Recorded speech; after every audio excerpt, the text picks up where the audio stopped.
কাছে মনে হচ্ছে যে এদের কালেকশনটা হচ্ছে ডিফারেন্ট, আর হচ্ছে যেহেতু বসুন্ধরা একটু বাইরে আমাদের মেইন সিটি থেকে, সো এইটার ভিতরে এই ধরনের একটা খেলনার দোকান ডেফিনেটলি আমরা যারা নিউ প্যারেন্টস আছি বা আমরা যারা ওয়ার্কিং প্যারেন্টস আছি তাদের জন্য আসলে বাচ্চাদেরকে বিজি রাখাটা আমাদের অনেক বড় একটা ডিফিকাল্ট স্টেজ, মানে নাও ইট ইজ, যারা আমরা মোটামুটি দুজনই চাকরি করছি এরকম কাপলদের জন্য।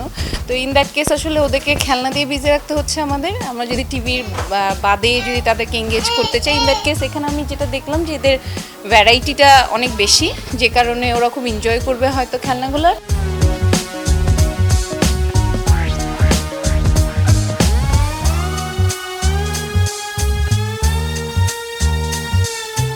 আমার খুব ভালো লেগেছে।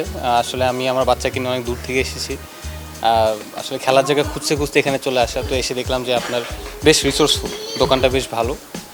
আর আমার মনে হয় যে আমার বাচ্চার বয়স 1.5 বছর, কিন্তু যে কোনো বয়সের বাচ্চাদের জন্য এখানে বেশ ভালো ধরনের খেলাধুলা আছে, খেলনাগুলো বেশ ভালো, খুব রিসোর্সফুল। আমার মনে হয় কিছু থটফুল, তারপরে হচ্ছে খুব কালারফুল, যেগুলো দেখে বাচ্চারা খুব পছন্দ করে, এরকম কিছু ভালো জিনিসপত্র এখানে আছে। তো আমার মনে হয় সবাই তাদের বাচ্চাদেরকে এখানে নিয়ে আসলে বেশ ভালো সময় কাটবে।